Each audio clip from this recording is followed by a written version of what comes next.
जड़े ऋषि पचारतु दबा लोक बड़ ना नवा लोक बड़ जी दिए बड़ ना जे निए बड़ आया जे दिए बड़ जे निए सान तमें दब मु नेबी किए बड़ तुमको मु प्रणाम करी मत तुम प्रणाम कर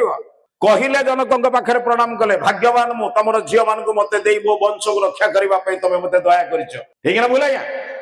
बापा पाली 30 वर्षर झील को तुम वंश रक्षा करने पठेला तुम भिकारी भाया मागुच मत या दियो ता दियो या रामायण शिखिच लक्ष्य कीर्तन कले कौन हम रामंकर कहा किसी बुझिलु ना किसी शुणिलु पचार आज्ञा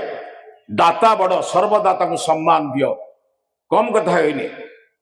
आज समाज गोटे भिन्न दिगरे चलছে आज्ञा आपण माने भी बुझ गोटे नारी को कष्ट देले जगन्नाथ और बलभद्र बुझ सारा जगतर कर्ता जगतनाथ जय जगन्नाथ कहते ना आज्ञा गोटे नारी की कष्ट देले कि अवस्था है देखते ना बाली ताती गला।